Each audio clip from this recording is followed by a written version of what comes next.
അവസാനമായിട്ട് പറഞ്ഞു നിർത്തിയത് ഏകദേശം 30 രൂപയോളം ചെലവ് വരും സ്ക്വയർ ഫീറ്റിന്. 25 രൂപ നമുക്ക് റീറ്റെയിലായിട്ട് കിട്ടും. നമ്മൾ പുറത്തു നിന്ന് കൊണ്ടുവരികയാണെങ്കിൽ ഏകദേശം 10-20 രൂപയ്ക്കകത്ത് നമുക്ക് ഒരു സ്ക്വയർ ഫീറ്റ് റേറ്റിലാണ് നമ്മൾ എപ്പോഴും കോസ്റ്റ് കാൽക്കുലേഷൻ ഞാൻ അവസാനം എങ്ങനെയാണെന്നുള്ളത് ഞാൻ പറഞ്ഞുതരാം. അതും കൂടെ നിങ്ങൾക്കൊരു യൂസ്ഫുൾ ആകും. അപ്പോൾ എങ്ങനെ നടാമെന്നുള്ളതാണ് അടുത്തത്. 2 രീതിയിൽ നമ്മളത് നടാറുണ്ട്. നമ്മുടെ ഈ ഗ്രാസ് ഒന്നെന്ന് വെച്ച് കഴിഞ്ഞാൽ ടർഫിംഗ് ആണ്, റെഡിമെയ്ഡായിട്ട് കൊണ്ടുവരിക, അതേപോലെ തന്നെ വിരിക്കുക എന്നുള്ളതാണ്. അപ്പോൾ നമുക്ക് 100 സ്ക്വയർ ഫീറ്റ് ആണ് നമ്മൾ ചെയ്യാൻ ഉദ്ദേശിക്കുന്നതെങ്കിൽ 100 സ്ക്വയർ ഫീറ്റ് ഗ്രാസ് മേടിക്കുക, അല്ലെങ്കിൽ ഒരു 110 സ്ക്വയർ ഫീറ്റ് ഗ്രാസ് മേടിക്കുക. എന്നിട്ട് അത് നല്ലവണ്ണം ടർഫിംഗ് എന്ന് പറയും, ടർഫിംഗ് എന്ന് പറഞ്ഞു കഴിഞ്ഞാൽ റെഡിമെയ്ഡായിട്ട് നമ്മൾ ഗ്രാസ് കൊണ്ടുവന്ന് അതേപോലെ വിരിക്കുന്നു. അപ്പോൾ പാല് കാശ് തലേ ദിവസം ആകുമ്പോൾ പക്കായിട്ട് ഗാർഡനായിട്ടുണ്ടാവും. അടുത്ത ദിവസം ആൾക്കാർ വരുമ്പോഴത്തേക്ക് നല്ല പച്ച പരവതാനി വിരിച്ചു തോന്നി ഉണ്ടാവും. അത് വയ്ക്കുമ്പോഴത്തേക്ക് ഒരേ ഒരു കാര്യം ശ്രദ്ധിക്കേണ്ടത്, 2 എഡ്ജസ് തമ്മിൽ നമ്മൾ വളരെ ചേർത്ത് വേണം വെക്കാൻ. അതെങ്ങനെ ചേർത്ത് വയ്ക്കുമെന്ന് ചോദിക്കുകയാണെങ്കിൽ ജസ്റ്റ്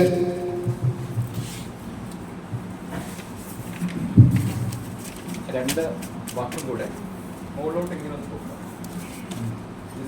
മുകളിൽ അപ്പോഴത്തേക്ക് ഇടയ്ക്കുള്ള ഗ്യാപ്പ് കാണും. അല്ലെങ്കിൽ നമ്മളിങ്ങനെ വെറുതെ കൊണ്ടിങ്ങനെ വെക്കുകയാണെങ്കിൽ ഇടയ്ക്കുള്ള ഗ്യാപ്പ് കാണും. അതൊക്കെ വൃത്തിയാണ്. നമ്മളെന്ത് ചെയ്യുന്നത് വെച്ച് കഴിഞ്ഞാൽ 2 സൈഡ് കൂടെ മുകളിലോട്ട് ഇങ്ങനെ പോക്കുക, എന്നിട്ട് മുകളിൽ വെച്ച് ജോയിൻ ചെയ്യിക്കുക, എന്നിട്ട് അവിടെ അടിച്ചിട്ടുണ്ടാവും. വെറുതെ ഇങ്ങനെ വെച്ചാൽ മതി. താഴെ ഇങ്ങനെ വെക്കുമ്പോഴത്തേക്ക് ഈ ഗ്യാപ്പ് എപ്പോഴും ഉണ്ടാവും. മുകളിലോട്ട് ഇങ്ങനെ വെച്ചിട്ട് ഇങ്ങനെ താഴോട്ടായിരിക്കും ഗ്യാസ് നിൽക്കുക, എന്നിട്ട് മുകളിൽ അടിച്ചു കൈകൊണ്ട്.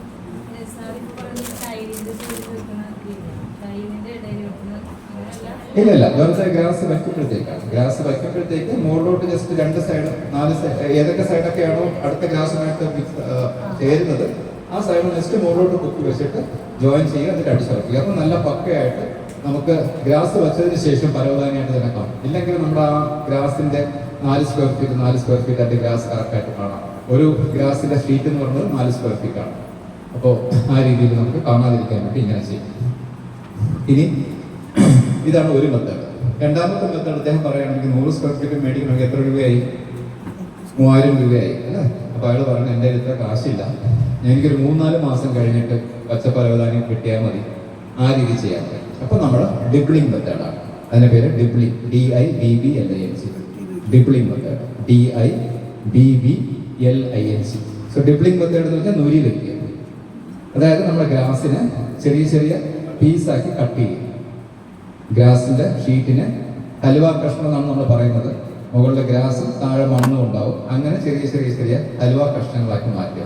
നമ്മൾ ഹലുവ എന്നാണ് പറയുന്നതിന് ഹലുവ കഷ്ണങ്ങളാക്കി മാറ്റുക. സാധാരണ ഒരു തടിയിൽ വെച്ചിട്ട് നല്ല കത്തി കൊണ്ട് സാധാരണ ഇറച്ചി മുറിക്കും പോലെ മുറിച്ചാൽ മാത്രം മതി. അപ്പം നല്ല ചെറിയ ഒരു 5 സെന്റിമീറ്ററിന്റെ സ്ക്വയർ പീസ് കിട്ടും. 5 സെന്റിമീറ്റർ × 5 സെന്റിമീറ്റർ സ്ക്വയർ പീസ് കിട്ടും. ആ സ്ക്വയർ പീസിനെ നമ്മൾ നേരത്തെ നിരപ്പാക്കി വെച്ചിരിക്കുന്ന ഭൂമിയിൽ 1 അടി ഡിസ്റ്റൻസിൽ മണ്ണിങ്ങനെ മാറ്റുക, ഈ സാധനം വയ്ക്കുക, അടിച്ചു മുറക്കുക.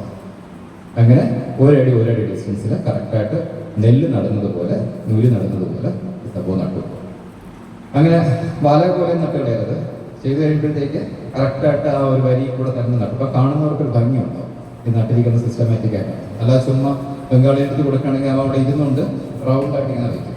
എന്നിട്ട് അവ ചാടിയൊക്കെ പോകുമ്പോൾ അവ ഇരിക്കുന്ന സ്ഥലത്ത് അവിടെ നിന്നുകൊണ്ട് കവന്ന് വീണൊക്കെ വയ്ക്കുന്നതാണ്. ഇങ്ങനെയൊക്കെയാണ് ചെയ്തത്. അർത്ഥമായിട്ട് പറയുന്നത് എല്ലാം ഇങ്ങനെ ഒരു സൈഡിൽ തുടങ്ങി പുറകോട്ട് ഇങ്ങനെ ആ രീതിയിൽ ചെയ്യുക. പണ്ടൊക്കെ ഞങ്ങൾ കയറ് പിടിച്ചിട്ട് കറക്റ്റായിട്ട് 1 അടി മാർക്ക് ചെയ്ത് ചെയ്യുമായിരുന്നു. അതൊക്കെ ആദ്യത്തെ സമയത്ത്. പിന്നെ അത് ഭയങ്കര സമയം കൺസ്യൂമിങ് ആയതുകൊണ്ട് ഇപ്പം ആദ്യത്തെ 2 റോ കറക്റ്റായിട്ട് അങ്ങനെ പിടിച്ച് ചെയ്യും. അതിനുശേഷം ആ വരി ഇങ്ങനെ നോക്കി ചെയ്യും. ചെറിയ വേരിയേഷൻസ് വരാണെങ്കിൽ 2 നോക്കിയിട്ട് മാറ്റി അങ്ങനെ കറക്റ്റായിട്ട് വരികളും ഇടയിലുള്ള സ്ഥലങ്ങൾ കറക്റ്റായിട്ട് ഒരേ ഗ്യാപ്പായി ആ രീതി ഒരു അടി എല്ലാത്തും 1 അടി, അങ്ങോട്ട് ഇവിടെ 1 അടി ഇവിടെ 1 അടി, ആ രീതിയിൽ വെച്ചു. 1 × 1 ഫീറ്റ് × 1 ഫീറ്റ് ആ രീതിയിലൊക്കെ ഇങ്ങനെ സ്കൂപ്പ് ചെയ്യാം. മണ്ണ് ഐസ്ക്രീം സ്കൂപ്പ് ചെയ്യുമ്പോൾ സ്കൂപ്പ് ചെയ്യുക. എന്നിട്ട് അതിലേക്ക് അടിച്ചു കൊടുക്കുക. അതിന് 5 സെന്റിമീറ്ററോളം കനം ഉണ്ടാവും. അടിയിലുള്ള മണ്ണ് ഗ്രാസും കൂടെ അതങ്ങ് അടിച്ചു കുറയ്ക്കും, നല്ലോണം അടിച്ചു കുറയ്ക്കും. ഇതാണ് ചെയ്യേണ്ടത്. ഇങ്ങനെ ചെയ്ത് കഴിയുമ്പോഴത്തേക്ക് ഇങ്ങനെ നുരി പോലെ നടുമ്പോഴത്തേക്ക് ഒരു പ്രശ്നം നോക്കുകയാണെങ്കിൽ ഇത് വേഗം 4 മാസം കൊണ്ട് പിടിക്കണമെങ്കിൽ ചെറിയ 2-3 മെയിൻ്റെനൻസും കൂടെ ചെയ്യേണ്ടി വരും. ആ മെയിൻ്റെനൻസ് ഒന്നിനെ കള ഇഷ്ടംപോലെ ഇടയ്ക്ക് വരും. നേരത്തെ ടർഫിങ്ങിനാണെങ്കിൽ കള അധികം വരത്തില്ല, ബിക്കോസ് അവിടെ മണ്ണ് എക്സ്പോസ്ഡ് ആണ്, അപ്പോൾ കള വരത്തില്ല. അപ്പോൾ ഇവിടെ കള ധാരാളം വരാറുണ്ട്. അപ്പോൾ കള കറക്റ്റായിട്ട് നമ്മൾ മാറ്റുകയും വെള്ളം കറക്റ്റായിട്ട് ഒഴിക്കുകയും ചെയ്യും. മഴയില്ല എങ്കിൽ രാവിലെയും വൈകുന്നേരവും വെള്ളം ഒഴിച്ചിട്ടുണ്ടാവണം. അല്ല, ഒരു പീസിന് 5 സെന്റിമീറ്റർ, ഒരു ഗ്രാസിന്റെ കട്ടിക്ക് 5 സെന്റിമീറ്ററിന് 5 സെന്റിമീറ്റർ. അതെ, ഒരു ഷീറ്റ് 1 സ്ക്വയർ ഫീറ്റ് 10 സ്ക്വയർ ഫീറ്റിലേക്ക് കട്ട് ചെയ്യും. 1 സ്ക്വയർ ഫീറ്റ് ഗ്രാസ് 10 സ്ക്വയർ ഫീറ്റിലേക്ക് കട്ട് ചെയ്യും. കട്ട് 10 പീസല്ല, 10 സ്ക്വയർ ഫീറ്റിലേക്ക് അത് വരും. ഇങ്ങനെ 5 സെന്റിമീറ്റർ വെച്ച് കട്ട് ചെയ്യണമെങ്കിൽ ആൾമോസ്റ്റ് 10 സ്ക്വയർ ഫീറ്റ് നമുക്ക് പ്ലാൻ ചെയ്യാൻ. അതാണ് അതിന്റെ റേഷ്യോ. സാധാരണ ടർഫിങ്ങിൽ 100 സ്ക്വയർ ഫീറ്റ് ആണെങ്കിൽ 100 സ്ക്വയർ ഫീറ്റ് ഗ്രാസ് മേടിക്കണം. ഇവിടെ 100 സ്ക്വയർ ഫീറ്റ് ചെയ്യാൻ 10 സ്ക്വയർ ഫീറ്റ് ഗ്രാസ് മേടിക്കണം. അതാണ് കോസ്റ്റ് ഡിഫറൻസ് വരുന്നത്. അപ്പോൾ ഇവിടെ 300 രൂപയാകത്തുള്ളൂ, അവിടെ 3000 രൂപയാകും. ഗ്രാസിന്റെ 100 സ്ക്വയർ ഫീറ്റ് അതിന്റെ 30 രൂപ 3000, ഇവിടെ 10 സ്ക്വയർ ഫീറ്റ് അതിന്റെ 30 രൂപ 300 രൂപ. അതാണ് ഏതാ കറക്റ്റായിട്ട് വരും, ഒരു കുഴപ്പമില്ല. ഏറ്റവും നല്ലത് നൂരി വെച്ച് നടന്നാണ്. കാര്യം എന്ന് വെച്ച് കഴിഞ്ഞാൽ ഫ്രഷ് ആയിട്ടുള്ള ഗ്രോത്ത് ആണ്. മറ്റേന്ന് വെച്ച് കഴിഞ്ഞാൽ എത്ര പ്രായമായിട്ടുള്ള ടർഫാണ് നമുക്ക് അറിയാം. അവൻ വെട്ടി യൂറിയൊക്കെ അടിച്ച് നല്ല പച്ചയായിട്ട് ഇവിടെ കൊണ്ടുവരും. പക്ഷെ അതിന്റെ വയസ്സ് നല്ല പ്രായമായിട്ടുള്ളതായിരുന്നു ആ ഗ്രാസ് ടർഫ് ചെയ്യാനായിട്ട്. ടർഫിന്റെ ഏജ് നമുക്കറിയാം. ടർഫ് നമ്മുടെ ബാംഗ്ലൂരിൽ ഡയറക്റ്റായിട്ട് ഇറക്കുന്നതാണ്. അവിടെ വർഷങ്ങളായിട്ട് ചിലപ്പോൾ നിൽക്കാതെ കിടക്കുന്ന സാധനമായിരിക്കും. അവൻ ലാസ്റ്റ് കൊണ്ടുവരുന്ന സമയത്ത് യൂറിയൊക്കെ അടിച്ച് നല്ല പച്ചപ്പാക്കി ഇനി കൊടുത്തുകൂടെ. ഇവിടെ കൊണ്ടുവരുമ്പോഴത്തേക്ക് 5 വർഷം കൊണ്ട് അതിന്റെ സാധാരണ ഒരു 8-10 വർഷമൊക്കെ ആകുമ്പോഴത്തേക്ക് ടർഫിന്റെ കാലാവധി എനിക്ക് തീരും. അപ്പോൾ ഇതങ്ങ് വേഗം പോകും. അതിനെക്കാട്ടി ഏറ്റവും നല്ലത് ഫ്രഷ് ആയിട്ട് ഇങ്ങനെ നൂരി നടിച്ച് നടന്നതാണ് ഏറ്റവും നല്ലത്. മെയിൻ്റനൻസ് കൂടുതലാണെങ്കിൽ ഫ്രഷ് ഗ്രോത്ത് കിട്ടും. പുതിയതായിട്ട് വരുന്ന ഗ്രോത്ത് ആണല്ലോ, വളർച്ചയാണ്. അപ്പോൾ കുറേ നാൾ 8-10 വർഷം സുഖമായിട്ട് നമുക്ക് നിർത്താം. അതാണ് അഡ്വാൻറ്റേജ്. ഡിസഡ്വാൻറ്റേജ് കള ഭയങ്കരമായിട്ട് കൂടും. അതാണ് ഡിസഡ്വാൻറ്റേജ്. കറക്റ്റായിട്ട് വെള്ളം ഒഴിച്ചില്ല എങ്കിൽ കരിഞ്ഞു പോകും. ഇടയ്ക്ക് റീപ്ലാന്റിങ് വേണ്ടി വരും, ഇടയ്ക്കിടയ്ക്ക് അരിഞ്ഞ് മാറ്റേണ്ടി വരും. ഇത് കഴിഞ്ഞതിന് ശേഷം ഈ നുരി വെച്ച സ്ഥലത്ത് ഇല്ല, ഇപ്പൊ ഒന്നും ചെയ്യുന്നില്ല. ഇപ്പൊ ആദ്യം കൊടുത്തിരിക്കുന്ന ചകിരിച്ചോറ് ഇത് മാത്രമേ ഉള്ളൂ. അതിനുശേഷം എന്താന്ന് വെച്ച് കഴിഞ്ഞാൽ ഈ നുരി വെച്ച സ്ഥലത്തിൽ നിന്നും ചെറിയ നാല് പോലെ ഓടിത്തുടങ്ങും ഗ്രാസ് വളരുന്നത്. ഇനി അത് ഓടി തുടങ്ങുമ്പോൾ നമ്മുടെ സാധാരണ നമ്മുടെ ഇടികല്ലുണ്ട് ചെറുതായിട്ടൊന്ന് പ്രസ് ചെയ്ത് എന്തിനാന്ന് വെച്ച് കഴിഞ്ഞാൽ ഓടുന്ന നാര് പൊട്ടും. ആ പൊട്ടുന്ന ഭാഗത്ത് പുതിയ നാരും പുതിയ വേരും വളരെ ഫാസ്റ്റായിട്ട് സ്പ്രെഡ്. ഇതാണ് ഇതിനകത്ത് ചെയ്യേണ്ട ഏക. അതായത് വച്ചിട്ടൊന്നും പൊക്കളയരുത്. വച്ച് നാല് ഓടിത്തുടങ്ങും. ഏകദേശം 1-1.5 മാസം ആകുമ്പോൾ നാല് ഓടിത്തുടങ്ങും. അപ്പോഴത്തേക്ക് ഇടികല്ല് വെച്ച് നല്ലവണ്ണം പ്രസ് ചെയ്ത് അപ്പോൾ പ്രസ് ചെയ്ത് പോകുമ്പോഴത്തേക്ക് ആ നാല് പുതിയതായിട്ടൊരു നാല് ബ്രേക്ക് ആവും. അവിടെ നിന്ന് പുതിയ വേരും പുതിയ ഓട്ടോ ഉണ്ടാവും. പുതിയ ഒന്നും നഷ്ടമാണ്. ഉള്ള ശക്തി മുഴുവൻ കാണിച്ചിടിക്കരുത്. അത്യാവശ്യം നല്ല രീതിയിൽ സാധാരണ റോളറാണ് യൂസ് ചെയ്യുന്നത്. റോളറാണ് കയറ്റി ഇറങ്ങുന്നത്. സാധാരണ നമ്മുടെ ഗ്രൗണ്ടിലൊക്കെ കാണുന്ന റോളറുണ്ട്, അതിനാണ് റോളർ യൂസ് ചെയ്യുന്നത്. ആ റോളറെ കയറ്റി ഇറങ്ങി പോകുമ്പോഴത്തേക്ക് ഇടയ്ക്കുള്ള നാരുകളെല്ലാം ബ്രേക്ക് ആവും. കുറച്ചുകൂടെ വേര് പിടിക്കും, പുതിയ നാരുകൾ വരികയും ചെയ്യും. അത് ഇമ്മീഡിയറ്റായിട്ട് ചെയ്തുകൊണ്ടിരിക്കും. ഇത്രയും കഴിയുമ്പോഴത്തേക്ക് ഒരു 3 മാസം ആകുമ്പോഴത്തേക്ക് യൂറിയ നിങ്ങൾ ജൈവമല്ല ചെയ്യുന്നത്, അജൈവമാണ് ചെയ്യുന്നതെങ്കിൽ 10 ഗ്രാം 1 ലിറ്റർ വെള്ളത്തിൽ കലക്കി സ്പ്രേ ചെയ്തു. യൂറിയ 10 ഗ്രാം 1 ലിറ്റർ വെള്ളത്തിൽ കലക്കി ഒരു 2.5 മാസം കഴിയുമ്പോഴത്തേക്ക് സ്പ്രേ ചെയ്തു. അപ്പോൾ വളരെ ഫാസ്റ്റായിട്ട് സ്പ്രെഡ് ആവും. യൂറിയ 10 ഗ്രാം 1 ലിറ്റർ വെള്ളത്തിൽ കലക്കി. യൂറിയ മാത്രമേ നല്ലവണ്ണം വെള്ളത്തിൽ കലക്കത്തുള്ളൂ. ഫാക്ടം ഫോസ് ഒന്നും വെള്ളത്തിൽ അരിയാൻ ബുദ്ധിമുട്ടും. 2-2.5 മാസം വളർച്ച നോക്കിയിട്ട്. കാര്യം വെച്ചാൽ നമ്മൾ തളിച്ചു കൊടുക്കുമ്പോൾ കള കയറി വരരുത്. ഓൾമോസ്റ്റ് സ്പ്രെഡായി വരുന്നു. നമ്മൾ ഇടിച്ച് റെഡിയാക്കി സ്പ്രെഡായി വരുമ്പോഴത്തേക്ക് യൂറിയയും കൂടെ തളിച്ചു കൊടുക്കുക. ഓക്കെ, അപ്പോൾ ആ രീതിയിൽ ഇതിനെ നമുക്ക് ഈ 4 മാസമാണ് ഡബിളിങ്ങിന് മാറും. മറ്റൊന്നും ചെയ്യണ്ട. മറ്റേത് ചെയ്ത് കഴിഞ്ഞാൽ ഉടനെ അതിനെ കട്ട് ചെയ്യാനാണ് വിളിക്കും. അപ്പോൾ നമ്മൾ മാക്സിമം വളം കുറച്ച് കൊടുക്കാം. വളം കുറച്ച് കൊടുക്കും തോറും കട്ട് ചെയ്യുന്ന ഡ്യൂറേഷൻ കൂട്ടാൻ സാധിക്കും. അതുകൊണ്ട് ആവശ്യം വരുമ്പോൾ മാത്രമേ ടർക്കിങ്ങിന് വളം കൊടുക്കാവൂ. നിങ്ങൾ നോക്കുകയാണ് അതിനകത്ത് മഞ്ഞ കളർ വന്നു തുടങ്ങി, അല്ലെങ്കിൽ അതിൻ്റെ കളർ ഫേഡായി തുടങ്ങി, അപ്പോൾ യൂറിയ സ്പ്രേ ചെയ്തു. അല്ലാതെ ഓരോ പ്രാവശ്യം യൂറിയ സ്പ്രേ ചെയ്ത് കൊടുത്താൽ നിങ്ങൾ വീണ്ടും അടുത്ത ദിവസം വെട്ടാൻ വേണ്ടി. അതുകൊണ്ട് ഗ്രോത്ത് ഭയങ്കരമാണ്. അതുകൊണ്ട് എപ്പോഴും ടർക്കിങ്ങിന് വളം കൊടുക്കാതിരിക്കുക, ആവശ്യം മാത്രമാണ്. സാധാരണ പറയുന്ന തിയറി അങ്ങനെയല്ല. 1 കിലോഗ്രാം 100 സ്ക്വയർ ഫീറ്റിന് സ്പ്രേ ചെയ്ത് കൊടുക്കണമെന്നൊക്കെയാണ് പറയുന്നത്. നമ്മൾ ചെയ്ത് കഴിഞ്ഞാൽ കളയും ഭയങ്കരമായിട്ട് വരും, ഗ്രോത്തും ഭയങ്കരമാണ്. നമ്മളതിൻ്റെ പുറകെ നടക്കേണ്ടത്. അതുകൊണ്ട് വളമൊന്നും ഇട്ട് കൊടുക്കരുത്. വളം ആവശ്യത്തിന് മാത്രം ഇട്ടു. കുറച്ച് മഞ്ഞൾ പുറമെ മെഗ്നീഷ്യം സൾഫേറ്റ് ഇട്ട് കൊടുക്കാം. ഗ്രോത്ത് കുറവാണെങ്കിൽ യൂറിയ തളിച്ചു കൊടുക്കാം. അങ്ങനെയുള്ള പ്ലാൻ പോകാം. ഇനി ഏറ്റവും വലിയ ശത്രു ഏതാണ്? ചെതൽ. ലോകത്തുള്ള എല്ലാ ചെതലും നമ്മളവിടെ വരും. കാര്യം എന്ന് വെച്ച് കഴിഞ്ഞാൽ വെള്ളം ഒഴിച്ചു കൊടുക്കുന്ന സ്ഥലത്ത് നമ്മുടെ സ്ഥലം മാത്രമേ ഉണ്ടാവുള്ളൂ, ലോൺ മാത്രമേ ഉണ്ടാവും. ബാക്കിയെല്ലാം വെള്ളം ഇല്ലാതെ കിടക്കും. അപ്പൊ ചെതലിന് ഏറ്റവും ഇഷ്ടം വെള്ളമുള്ള ഈർപ്പമുള്ളതാണ്. അതകത്ത് വരും. വന്നതിന് ശേഷം മെക്സിക്കൻ ഗ്രാസിന്റെയും കൊറിയൻ ഗ്രാസിന്റെയും വേരിന് നല്ല ടേസ്റ്റാണ്, കംപ്ലീറ്റ് അത് കഴിക്കുന്നതാണ്. അപ്പൊ നമുക്ക് നോക്കുമ്പോഴത്തേക്ക് മുകളിൽ ഇങ്ങനെ മഞ്ഞ കളറിൽ ഇങ്ങനെ കാറ്റസ് കാണാൻ പറ്റും. നമ്മളിങ്ങനെ ആ മഞ്ഞ കളർ പുല്ലിങ്ങനെ എടുക്കുകയാണെങ്കിൽ വേരൊന്നും കാണത്തില്ല, കൂടെ പോലെ കയ്യിൽ പറഞ്ഞു. അതിന്റെ അർത്ഥം താഴെ ടെർമൈറ്റ് പറഞ്ഞു. അപ്പൊ ആദ്യം ടർപ്പിംഗ് ചെയ്യുമ്പോൾ തന്നെ ആന്റി ടെർമൈറ്റ് സ്പ്രേ ചെയ്യുന്നതാണ്. രണ്ടും ടർപ്പിംഗ് ആണെങ്കിലും ഡിബിളിംഗ് ആണെങ്കിലും ആന്റി ടെർമൈറ്റ് സ്പ്രേ ചെയ്യും. ആന്റി ടെർമൈറ്റ് പട്ടിയില്ല, പൂച്ചയില്ല, വളർത്തുമൃഗങ്ങളൊന്നുമില്ല, കോഴിയൊന്നുമില്ല എങ്കിൽ കെമിക്കൽ യൂസ് ചെയ്യും. അടുത്ത് കിണറില്ലെങ്കിൽ കെമിക്കൽ യൂസ് ചെയ്യും. ഇതൊക്കെ നമ്മൾ ശ്രദ്ധിച്ച് വേണം ലാൻഡ്സ്കേപ്പിംഗ് ചെയ്യാൻ. കിണറുള്ള സ്ഥലത്ത് ഒരു കാരണവശാലും കീടനാശിനി നടക്കും. എന്തായാലും കിണറ്റിന്റെ വെള്ളത്തിൽ പോകും. ആ വെള്ളമായിരിക്കും നമ്മൾ കുടിക്കുന്നത് അല്ലെങ്കിൽ കുളിക്കാൻ ഉപയോഗിക്കുന്നത്. അതുകൊണ്ട് കിണറുള്ള വീടുകളിലൊന്നും അല്ലെങ്കിൽ അടുത്ത് വാട്ടർ ബോഡി ഉണ്ടെങ്കിൽ കൊടുക്കരുത്. വേപ്പ് മണ്ണാക്ക് മാത്രമേ കൊടുക്കാം. നല്ല രീതിയിൽ നല്ല വേപ്പ് മണ്ണാക്ക് ഇടയ്ക്കിടയ്ക്ക് കൊടുത്തുകൊണ്ടിരിക്കും. അപ്പൊ അങ്ങനെയാവുമ്പോൾ ചെയ്താൽ നമുക്ക് ഒരു പരിധി വരെ നല്ല കെമിക്കലാണ് കൊടുക്കുകയാണെങ്കിൽ ടെർമാക്സ് എന്ന് പറഞ്ഞ കെമിക്കൽ, ടെർമാക്സ് TERMAX, ടെർമാക്സ് 2 മില്ലി 1 ലിറ്റർ ഉള്ളത്. ടെർമാക്സ് 2 മില്ലി 1 ലിറ്റർ ഉള്ളത്. അപ്പൊ ചോദിക്കും എൻഡോസൾഫാൻ എന്തുകൊണ്ട് കൊടുത്തുള്ളൂ, എക്കാലസ് എന്തുകൊണ്ട് കൊടുത്തുള്ളൂ, അതൊക്കെ ചോദ്യം വരാം. ഇതൊന്നും മണ്ണിൽ നിലനിൽക്കില്ല. മണ്ണ് one of the powerful media, ഏറ്റവും പവർഫുൾ ആയിട്ടുള്ള ലോകത്തെ മീഡിയ ചോദിക്കുകയാണെങ്കിൽ മണ്ണാണ്. എന്ത് വീണാലും അത് അഴുകി മണ്ണിനോട് ചേർത്തോളും, പ്ലാസ്റ്റിക് ഒഴിച്ച്. അപ്പൊ അതുകൊണ്ട് മണ്ണിലേക്ക് എൻഡോസൾഫാനോ ഈ പറയുന്ന എക്കാലക്സോ കളിക്കുകയാണെങ്കിൽ അത് ഉടനെ തന്നെ വിഘടിച്ചു. മണ്ണിൽ ഏകദേശം 2-3 മാസം നിലനിൽക്കുന്ന കീടനാശിനി മാത്രമേ ഉപയോഗിക്കാവൂ. അതാണ്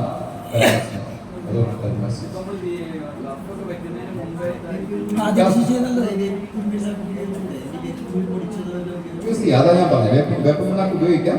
അത് ജസ്റ്റ് നമ്മൾ നടുന്നതിന് മുന്നേ ആയിട്ട് വേപ്പമണ്ണാക്ക് കമ്പിക്കട്ട് കൊടുക്കാം. അതിനുശേഷം ടർഫ് ഉപയോഗിക്കാം. നട്ടതിന് ശേഷം വരാണെങ്കിൽ വേപ്പമണ്ണാക്ക് മുകളിൽ കൂടെ എറിഞ്ഞു കൊടുക്കാം. വേപ്പമണ്ണാക്ക് സാധാരണ നമ്മൾ യൂസ് ചെയ്യുന്നത് 100 സ്ക്വയർ ഫീറ്റിന് ഒരു 5 കിലോ 100 സ്ക്വയർ ഫീറ്റിന് നല്ല വേപ്പമണ്ണാക്കായിരിക്കണം. വേപ്പമണ്ണാക്കിന്റെ കഥ എല്ലാവർക്കും അറിയാം. വേപ്പമണ്ണാക്കാണ് നമ്മുടെ തമാശ രൂപേണാണ് കേട്ട് വേറെ ആർക്ക് പറയുകയൊന്നും ചെയ്യരുത്.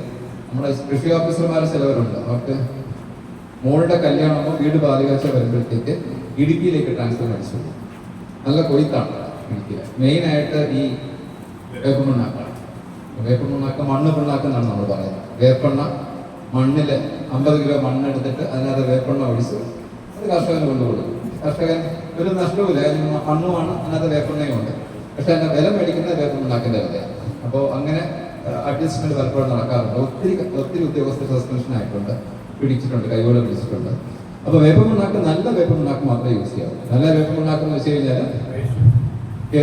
5 കിലോ 100 സ്ക്വയർ ഫീറ്റിന് 5 കിലോ 100 സ്ക്വയർ ഫീറ്റ് എന്ന രീതിയിൽ യൂസ് ചെയ്യാം. അത് അങ്ങനെ ബ്രാൻഡഡ് ആയിട്ടുള്ള സാധനം മേടിക്കാം. സ്റ്റെയിൻസ്, ആപ്ടെക് അങ്ങനെയുള്ള ബ്രാൻഡഡ് ആയിട്ടുള്ള സാധനം. അതിന് അവർക്ക് ഒരു ബ്രാൻഡ് ഉണ്ട്. അവർക്ക് ഒരിക്കലും ക്വാളിറ്റി കുറയ്ക്കാൻ പറ്റില്ല. വില ഉണ്ടാവും. കിലോയ്ക്ക് 45 രൂപ.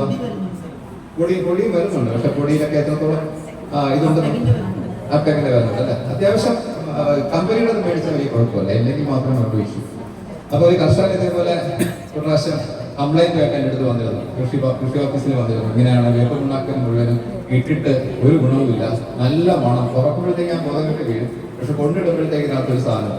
അപ്പൊ അങ്ങനെ ഞാൻ ചോദിച്ചപ്പോൾ എത്ര രൂപ എന്ന് ചോദിച്ചപ്പോൾ ആ കൂടെ 20 രൂപയുള്ളൂ കിലോയ്ക്ക്. അപ്പൊ ഞാൻ പറഞ്ഞു 20 രൂപയ്ക്ക് എനിക്ക് എന്തായാലും വേപ്പമണ്ണാക്ക് കിട്ടാൻ പോകുന്നില്ല. അപ്പൊ ഞാൻ അങ്ങനെ കടയിൽ പോയപ്പോഴത്തേക്ക് ഞാൻ അടുത്ത് പറഞ്ഞു, ഇനി ഈ വേപ്പമണ്ണാക്ക് കൊടുക്കരുത്, ഇത് ആൾക്കാർ കംപ്ലൈന്റ് ആണ്. ഇത് ഞാൻ ആസ് എ ഫെർട്ടിലൈസർ ഇൻസ്പെക്ടർ എനിക്ക് അധികാരമുണ്ട് ഇത് കംപ്ലീറ്റ് സീൽ ചെയ്യാനും അതുപോലെ തന്നെ ഇത് കംപ്ലീറ്റ് എടുക്കാനും സ്റ്റോക്ക്. അങ്ങനെ അവർ നിർത്തി. ഏതാണ് സാർ നിർദ്ദേശിക്കുന്നത് ചോദിച്ചു. ഞാൻ ഏതെങ്കിലും ബ്രാൻഡ് കൊടുക്കാം. സ്റ്റെയിൻസ് ഉണ്ട്, ആപ്ടെക് ഉണ്ട്. എനിക്കങ്ങനെ ഏതെങ്കിലും ബ്രാൻഡ് വേണമെന്നില്ല, പക്ഷെ നല്ല ബ്രാൻഡായിട്ടുള്ള സാധനം. ഏത് ബ്രാൻഡാണെന്ന് ഞാൻ പറയുന്നത്, പക്ഷെ ബ്രാൻഡഡ് സാധനമാണ്. അപ്പോൾ അടുത്ത പ്രാവശ്യം സ്റ്റെയിൻസ് ഇറക്കി വെച്ചിട്ട് ഈ കർഷകൻ ഒന്ന് ചെന്നു 45 രൂപ 50 രൂപ കിലോ ആണ്. അത് അയാൾ കൊണ്ടുപോയി. നല്ല അഭിപ്രായം. ഒരു 3 മാസം കഴിഞ്ഞിട്ട് അയാൾ ഓടി വീണ്ടും വരുന്നു, സാറേ ഇപ്പോഴും വേപ്പമണ്ണാക്കാൻ വലിയ ഗുണമൊന്നുമില്ല. അപ്പൊ ഞാനവിടെ പോയപ്പോഴത്തേക്ക് മറ്റേ സ്റ്റെയിൻസിന്റെ ചാക്കൊന്നും കൊടുത്തിട്ടില്ല, അതവിടെ തന്നെയുണ്ട്. ആ ചാക്കിനകത്ത് ആശ പഴയ സാധനം കയറ്റി വീണ്ടും വിൽപ്പന തുടങ്ങി. സാറ് പറഞ്ഞ സെയിൽസിന്റെ ചാക്കാണ് വേണ്ടത്. അപ്പൊ അങ്ങനെ സെയിൽസ് വീണ്ടും വെക്കേണ്ടി വന്നു. അങ്ങനെ ഒത്തിരി കാര്യങ്ങൾ കബളിപ്പിക്കപ്പെടാറുണ്ട്. അപ്പൊ നല്ല പിണ്ണാക്ക് മേടിച്ചിട്ട് യൂസ് ചെയ്യാൻ മാത്രം എങ്കിൽ പറഞ്ഞ എഫക്റ്റ് കിട്ടും. അല്ലെങ്കിൽ ഈ പറഞ്ഞ ടെർമക്സ് ഇടയ്ക്കിടയ്ക്ക് കൊടുക്കാം. ആ രീതിയിൽ ഇനി അടുത്തത് മെയിൻ്റനൻസിനായിട്ട് വരുന്നത് മെയിനായിട്ട് കട്ട് ചെയ്യുന്നതാണ്. അപ്പൊ കട്ട് ചെയ്യുന്നത് സമ്മർ ടൈമിൽ കട്ട് ചെയ്യുമ്പോഴത്തേക്ക് ഒരു 3 സെന്റിമീറ്റർ എങ്കിലും ടൈറ്റിൽ വെച്ച് വേണം കട്ട് ചെയ്യാൻ. സമ്മർ ടൈമിൽ താഴ്ത്തി കട്ട് ചെയ്യുക. സാധാരണ മിലിറ്ററി കട്ട് അടിക്കുമ്പോൾ അടിച്ചു കളയാതെ സമ്മറിൽ അടിച്ചു കഴിഞ്ഞാൽ കരിഞ്ഞു. അതുകൊണ്ട് ഒരു 3 സെന്റിമീറ്റർ എങ്കിലും പുല്ലിന്റെ വളർച്ച മെയിൻറ്റെയിൻ ചെയ്തുകൊണ്ട് വേണം കട്ട് ചെയ്യാനായിട്ട്. അപ്പോൾ ഒരു 5 സെന്റിമീറ്റർ പൊക്കത്തിൽ വളരുന്ന ചെടിയാണെങ്കിൽ പുല്ലാണെങ്കിൽ 2 സെന്റിമീറ്റർ കട്ട് ചെയ്യണം. ആയിരിക്കും.